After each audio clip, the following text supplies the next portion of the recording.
ल आजको छोटो मिठो मिनी भ्लग है त। पानी परेको छ। पानी परेकाले हामी तीनजना किशोर दाई, अर्जुन दाई र म भएर चाहिँ हामी लाग्छौँ माछा खान। हामी चाहिँ 3 इडियट्स पाराले हैन, तीनजना एउटा गाडीमा बुलेटमा सरर तीनजना चढेर जान्छौँ।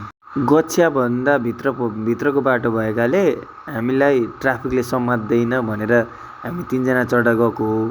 खास हामीले ट्राफिक नियम उल्लङ्घन त गर्ने थिएनौँ, तर हाम्रो बाइक अर्को बाइक चाहिँ थोरै व्यस्तताका भएका कारणले, साथीले लगेको कारणले हामी एउटा बाइकमा तीनजना एडजस्ट भएर लाग्छौँ। हामी हाम्रो गन्तव्यमा चाहिँ आइपुग्छौँ। यो एउटा चौधरीको होटल थियो। धेरै नै राम्रो र सफा क्लिन थियो। हामी चाहिँ यहाँ नास्ता खान आएको छौँ। यहाँको स्पेसल के हो दादा, भनिदिनुहोस् त। माछा माछा यहाँको स्पेसल। यहाँको स्पेसल चाहिँ माछा हो। उहाँ झन् माछा भनेपछि हिरी के गर्ने। मछली त उसले त देख्नै हुँदैन। हाम्रो सुरुमा आउँछ यो भुजा चटपटे, एकदम स्पेसल चटपटे छ यो चाहिँ। सबैजनाले आएर चाखिदिनुहोस्, यस्तो बवाल चटपटे छ नि होइन।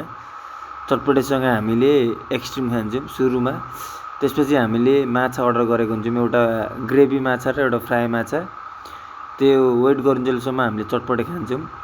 र आइसकेको छ हाम्रो रेडी एकदमै स्पेसल चाहिँ यो ग्रेभी माछा। हेर्नुहोस्, बब्बाल, धेरै एक्सपेन्सिभ पनि होइन, सस्तोमा लो कस्टमा चाहिँ धेरै तपाईँहरूले नास्ताको लागि दामी ठाउँ। पानी परेको बेला तपाईँले इन्जोय गर्दै होइन रमाइलो साथ खाजा नास्ता चाहिँ खान सक्नुहुन्छ। साथीहरूसँग ग्यादरिङ गरेर धेरै बिल पनि उठ्दैन होइन, त्यस्तो ठुलो हाईको बिल पनि छैन, ठिक्कको छ। हामीले चाहिँ यसरी 6 जना भएर चाहिँ दामी नास्ता चाहिँ खाएर हामी फर्किन्छौँ मजाले। यति नै, बाई बाई। फेरि पनि अर्को मिनी भ्लग आउँछ है। हाम्रो चाहिँ हिँडिरहेको कहाँ कहाँ डुलिरहेको हुन्छौँ। सबैजनाले सहयोग गरिदिनुहोस्, हेरिदिनुहोस्। धेरै धेरै धन्यवाद है त। आजलाई यति नै, बाई बाई।